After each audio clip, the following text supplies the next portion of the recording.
Alright guys, so we're about to start working on the Wavy Flag that we got an order for. Wanted to give you guys some tips the way I do it. There's a couple different ways to do it. The way I do it is through an angle grinder. I don't use the template. No offense to the template guys out there. I just kind of like to make mine different every time. Give it a different flow so that it's not the same as, say, other people that are making it with templates. So it kind of sets you apart a little bit, I guess. But anyway, so what I do is I take a 2x6, and it's 16 feet long. And if you don't have the capacity to carry a 16 footer, just get Home Depot to cut it up for you in 37-inch sections. Saves you some time anyway. And all you got to do is rip it. So I'll get three stripes out of each one of these, so they'll give me a little bit of extra. And what I'll do is I'll pick the best ones out of it. One thing I like to do is when you get these boards, is look at the grains on the sides, because that's what I use. When I cross cut into it, I flip the cut up so you get those grains. So if you want an idea of what the grains are going to look like when you cut into it, that's what it's going to look like. So little tip, what I do, I'll show you the tools once I get set up outside. I definitely don't do it in my shop because it's a lot of sawdust. So I'm going to do it outside. I'll show you what tools I'm using for it, and obviously I rip them at 1.5 inches since this is a 37-inch flag, but it's basically the same whether you do a 48-inch, 37-inch, or a 24-inch. So, alright guys, I got them all ripped up. They're all at 1.5 inches, 37 inches. Went ahead and picked out the ones with the best grains. So what we need to do now is I'm going to square them up and then use my clamps to tighten them up, make sure they're all pretty even. We can, if we have a hard time getting them completely straight on the sides, or we have any issues, we can always just take the table saw and cut the edge off to make it flush. But I wanted to show you guys kind of what I use. You can see I use 3 bar clamps. Pretty cheap little system. I got like 6 or 7 of them for not that much, and I pretty much use bar clamps for a lot of my work, especially my large flags. They just hold a little bit better, and you can get the pipes at any length. But my angle grinder, I used to have a DeWalt, but it burnt out on me, so I went and got a cheap one from Harbor Freight. I think this thing, no joke, was probably $10, and it's done like 3 or 4 wavy flags. So definitely got the $10 worth out of it. For the wheel, I think this was also $10. The wheel was at Harbor Freight. It just has diamond bits scattered through it. There's also the chainsaw wheel you can put on here. I just find this one I have a little bit more control of. And it tears up the wood pretty quick, especially when I'm making the waves. It grinds them down pretty fast. So that's what I use. So that's right there is $20, and that's basically the most important thing out of this whole thing. So what I'm going to do is I'm going to get everything clamped together, squared away, and then I'll go ahead and show you where I draw the lines for the waves. Alright, I sanded it down. Now we're going to start drawing the lines that's going to be the waves. I like to keep in mind, obviously, that top corner is going to be the union. I don't want too many waves going through it, 2 at the most. And my waves are kind of usually spread out. I like having 5, 6 in there, just so that I still want the flag to be the center point, and I don't want the waves to hide some of the details that we put into it. So I don't go crazy with the waves. It's just my personal preference. So usually, I'll see if I can do this while videoing. Usually I like doing a small one about right in here. Maybe that was crap. Something like that. Then I do one.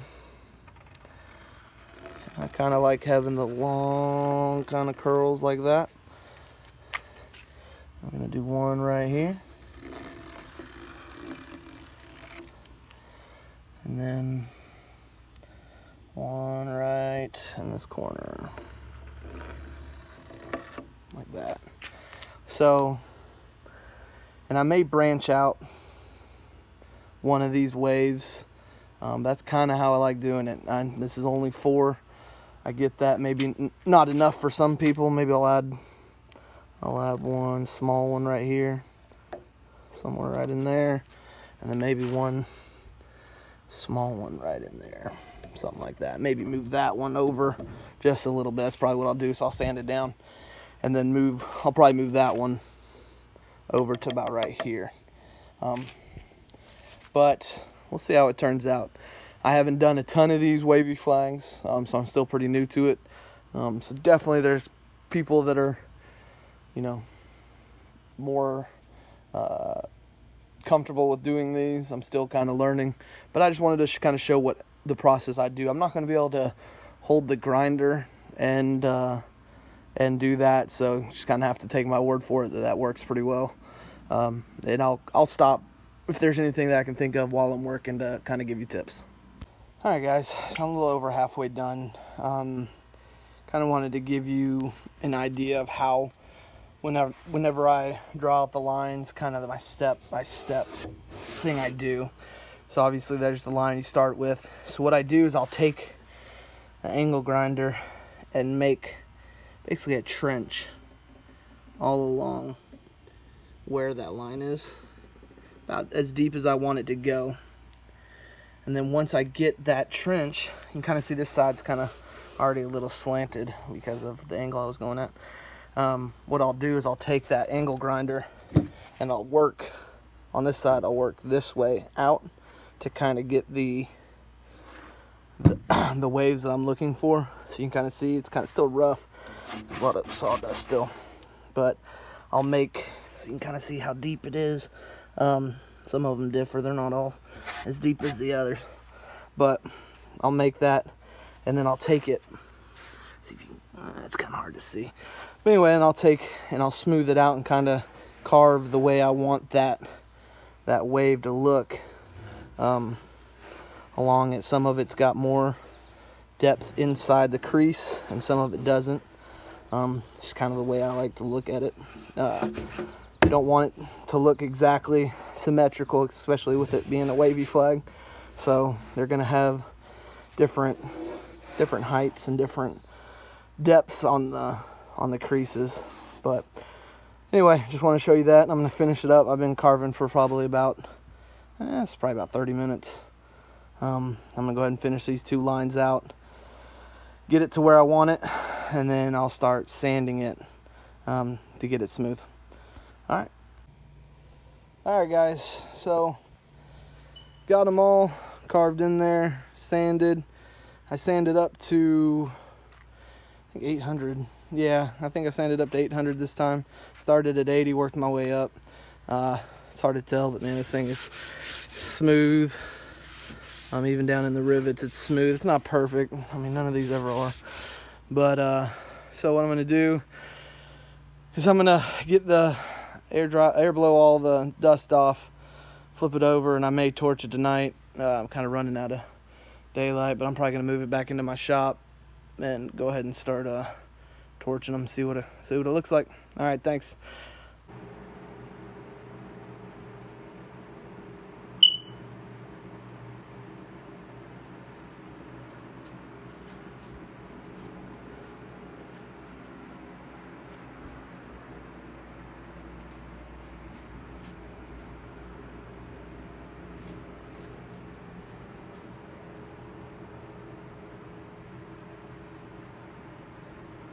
Alright, now that I got it all torched up, I didn't do a video of the torching process because it's pretty self-explanatory. Anyway, I got it in the correct order, all torched up. So now it's time to get the union ready. So normally what I do for these wavy flags, I'll line it up on the edge to start with. Get it nice and square right there. And then because it's a wavy flag, you're going to have these two indents in it. So you kind of want to push it in there, just kind of work it just to make sure. And so I kind of push it in, and then once I push it in, then I kind of let go. So you'll have a little bit of an overhang on here now, but you know whenever you go to make the union, that's where you want to be, because you're going to have those where you had to push the union into these crevices. That means that is going to be square, and that's where you're going to want to make your line. Alright, so now I'm ready to start staining this wavy flag. The way I do it, you saw that I put the union down and mark my line where the union's going to end.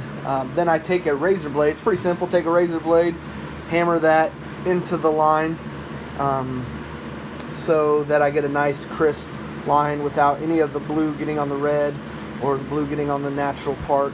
And another thing, when you are doing these, make sure you stain the sides of it, whatever color it's supposed to be. The natural, the one that's not getting any stain, what I do is I torch the sides, because what you'll get on wavy flags, you'll get a little bit of these, since just the nature of the flag, you'll get a little bit of the sides showing sometimes.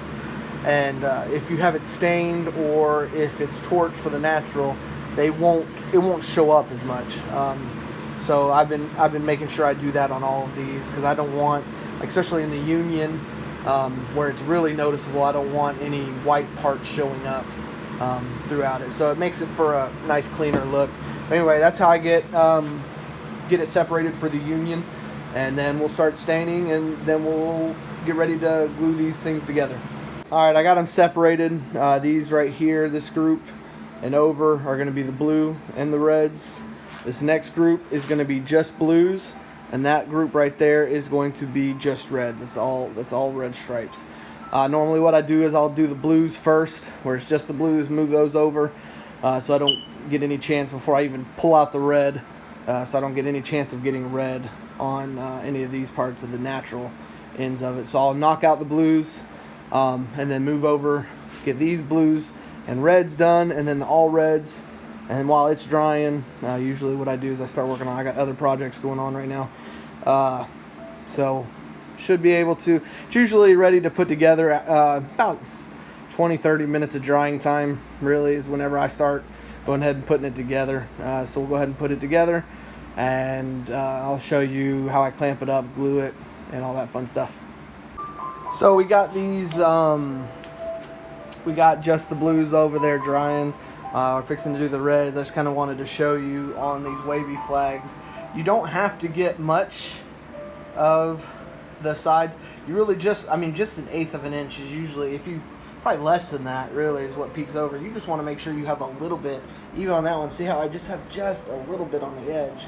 That's good enough, because it's not going to peak much more than that. I mean, you can do all the way down, like that one I did a lot farther down, just depending on how much paint I had on my brush. But I just made sure I at least got, you know, a little bit over the edge, just in case if something peaks, there's some blue showing instead of just pure white. On my regular flags, all I do is just torch them. Those things stay, you know, since they're flat, I never really have any issues with that. But that, anyway, so let me get these reds on, and whenever I take the razor blades out, I'll show you guys how it looks with having a razor blade keeping the stain separated. Alright, I kind of wanted to show you guys the way I do work up to the razor blade part, because in the beginning when I first started doing this method, I would have so much at the, like, it'd be a pool of this the stain that sits at the razor blade, because I would have so much stain there, and it'd take forever to dry. And if you took it off too early, it would run over into the blue, and then, you know, you hit a mess. So what I usually do is I'll do a little bit of just staining this, and then whenever I don't have a ton on my brush, I go up to the razor blade and just kind of work side to side, and work my way out like that, and then push out that way. That way you don't have a ton of stain just sitting in there. You know, whenever you pull out your razor blade, or if you have to wait for it to dry, and it, you know, makes it for a cleaner line that I found. So I just wanted to show you that tip. It's usually how I do it. Then whenever I do these sides, all I do is just take the side of the brush. Usually I gotta hold it so and push it up against this can so it doesn't move on me. Just take the side of the brush and just run it along. You're just trying to get that top edge. You know, it doesn't got to be pretty because no one's going to see it, but it's just there just in case. So, let's see. I'll show you guys kind of where I get it to. All right. So that, see, along that edge is completely painted. Painted all the way up until there. That's how I do it. All right, guys. So I got them all dry. Got them put up here. It's just put together dry. There's no glue or anything like that. I forgot to mention what I do. So I'm not sitting there trying to piece it together like a puzzle, figure out where the waves are. I number the back of them. So 13, obviously 13 through 1. That way I can kind of put it together pretty easy, dry. Once I lined it up, like how everything looks, what I'll do now is I'll flip these over and put one line of glue on each one of these. You do not need a ton, because if you have a ton on there, you're going to be cleaning up glue for about a half an hour. The glue is incredibly strong. It's actually stronger than the wood itself, usually, is what they say. So all you need is just one line, and that's what I do, and it holds together great. I don't put any backers on here. If you do get a little bit of runoff, they say use I've heard baby wipes, but I do not like baby wipes because it leaves like this white residue on it that then you have to wipe off the white residue. So I usually just take a damp piece of not toilet paper, but damp piece of paper towel, and then just kind of dab it off. But hopefully we won't have to do much of that. I like to keep it kind of low, so if it is going to come up, it's going to come up, or it's going to come down on the bottom, that I can just sand that down later. You just don't want to leave it on the top because you're not going to be able to sand that down. So anyway, I'll kind of show you how I do it, trying to do it without screwing up. Let's see, hold on just a second. Do not want a bunch. Alright, I may not be able to see it as I'm doing it, but I'll show you kind of afterwards what I got going on. I'll do the 2 of them. Alright, trying to get it started without doing a huge glob. There we go.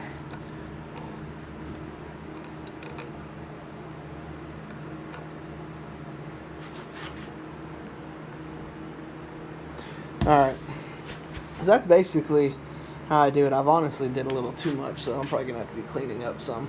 I try to keep it away from that area. Try to keep it down as low as possible from it. That one I didn't, so I'm probably, because it's going to come up. Usually when it comes up, it's coming up in your creases of where your waves are. So anyway, so that's how I do it. So I'm going to do that to the rest of these. Flip it over, put it together, and clamp it, and start keeping watch on glue to see if any comes up. I let it dry overnight. This one's actually probably going to dry longer than that because of my schedule, other projects I got going on. So once I get started on the stars, I'll let you see the stars portion of it, and then all that's left after you carve the stars is torching. I torch all the corners, kind of frame it in with torching, and then I put polyurethane down on it, and that's pretty much all that's left.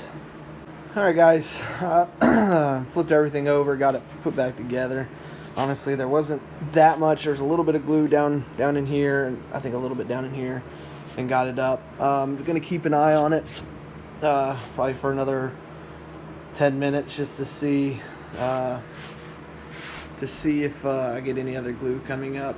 I'm gonna let this sit, not really mess with it for another at least 24 hours. But like I said, this one's probably gonna actually sit a little bit longer, until middle of the week, late next week, or late next week, before I can really do anything with it. Anyway, so once I get started on the stars, that'll be my next video. Alright, thanks. Alright guys, so for this one, I muted it because I had my CNC machine running, so it was really loud. So to save your eardrums, what I'm going to do is just do a voiceover and kind of show you this process.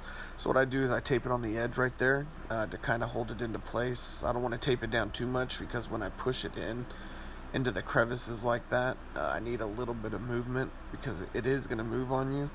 What I do is I push it into those crevices when I'm marking out the stars, and that's basically how you're going to get the even stars, because if you just go straight across, it's not going to look right in the crevices, so you got to push it down pretty deep into it. As you see, I do mine upside down, just how I've always done it. And now, so you're seeing here is me pushing it in. Obviously I can't do it while holding a cell phone, but I'll push it into that crevice as far as I can, and then mark it. Once I got it pushed into the bottom of that crevice, then I'll mark out the star and get ready to carve it. And so here's basically using a 107 bit with my Dremel, just marking it out. It's kind of hard to do while holding a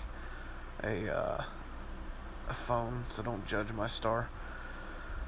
But anyway, so what I'll do is I'll take a 107 bit, I will carve it out. Ever since I got the CNC machine, I do not miss doing this part of a flag at all. But anyway, so I'll go ahead and carve it out. I'll trace them, and then I'll go ahead and clean out the stars, and try to get as close to a perfect star as possible.